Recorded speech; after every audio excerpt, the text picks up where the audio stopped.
The mob of men kept following. Were kicking me.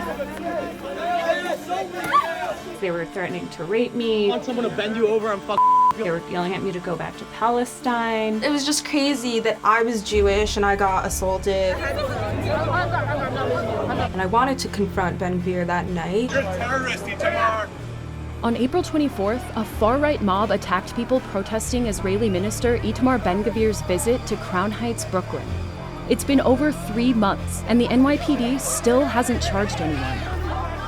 Now, the victims are suing the city. Who do you hold responsible? I hold the police accountable. It looked like just the police were just standing there. I moved over closer to the police, thinking that that would afford me some safety, but the police didn't do anything. I sat down with 2 of the women who are taking legal action. One of them wasn't even with the protest. In the claim that you filed, you say that police treat protesters disparately depending on their viewpoints. Could you explain? I wasn't there to protest, but there was a protest that night. The people who were inciting violence faced no repercussions by the police. And, it's important to note that you weren't even there to protest. Could you walk me through what happened? I was at home that night and I had heard a helicopter hovering, and I was curious about what was going on.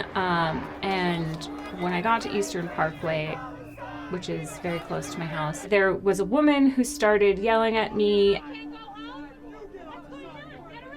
Someone had a camera nearby, and so I pulled a scarf up over my face because I didn't want to be filmed by anyone. And that seemed to, either that or the woman screaming at me seemed to draw the attention of this mob of men, who then came over and encircled me.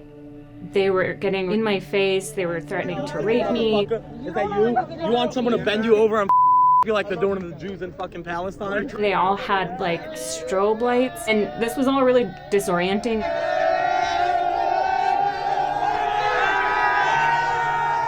As I was walking away, trying to get away from this group of men, another officer from somewhere else came over and attempted to escort me home.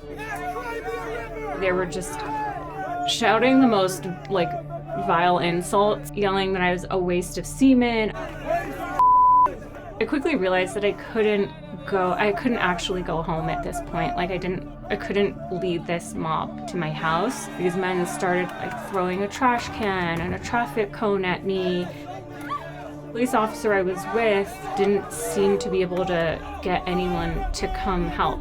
And so finally, a police car pulled up in the middle of the street, and I had to run through this mob.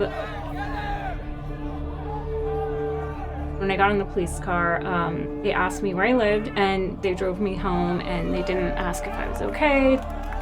They didn't ask if I wanted to file a report.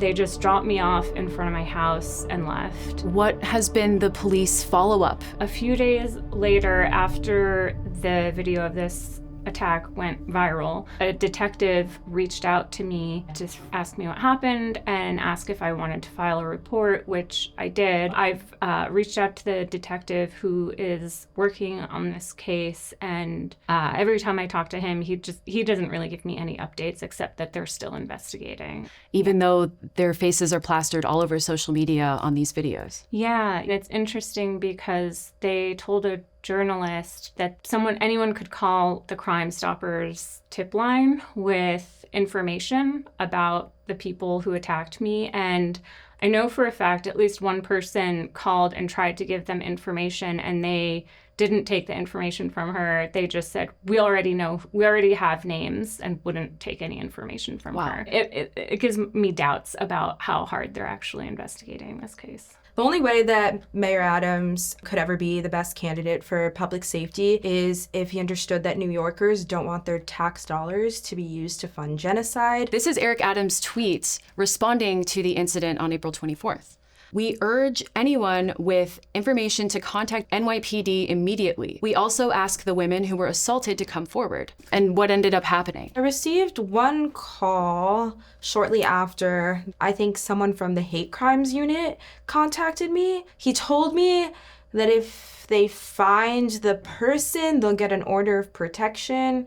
And that was the last I ever heard of them. But I think after that phone call, Eric Adams immediately went back to Twitter and said he's located someone. And that was the last I ever heard of it. So it sounds like it was just for Twitter. I was just confused, like, well, why? Because the police were there and they saw everything that happened. So why are you asking us to come forward now? How has it affected your ability to feel safe in your own neighborhood? That moment that I was being assaulted and threatened and chased down the street in the neighborhood I live in, and I couldn't go home and I had nowhere to go, it really made clear to me in a very visceral way the experience that Palestinians go through every single day of being attacked in their own home and not having refuge, not having anywhere to go, having no other place and no safety. The perpetrators identified in the videos will likely be named in the coming lawsuit, along with the City of New York, Mayor Eric Adams, NYPD Commissioner Jessica Tisch, and the Chabad Lubavitch headquarters, which hosted the event for Ben-Gvir. I mean, the day I was hurt, the people who protected me were the pro-Palestine community. The people who attacked me that night were from my own community, what's supposed to be my own community. I really wouldn't consider Chabad headquarters my community anymore. Said that I grew up going to Chabad, which is true. So there is a concerted effort to say that anti-Zionism is anti-Semitism. And I wonder what your perspective is as an Israeli American who frequently attends protests for Palestinian rights. As my original post said, I found it very ironic that everyone was celebrating that I had gotten hurt and laughing at me because they hit a Jewish person. The equation of anti-Semitism with anti-Zionism, it's not true, and I'm proof of it because I'm a Jewish person who doesn't support genocide, who was hurt by Zionists who love genocide. That night reminded me how much Zionism is a threat to everyone, including Jews, because unless you fit in the Zionist box that they want all Jews to fit into, will always be at risk of getting hurt by people who uphold genocide. There were a lot of people in the comments asking, what if it had been a mob of 100 Muslim or Palestinian men? What if the roles were reversed? The New York Times would be covering it nonstop. The ADL would say that there's a 200% increase in anti-Semitism, and it would be me.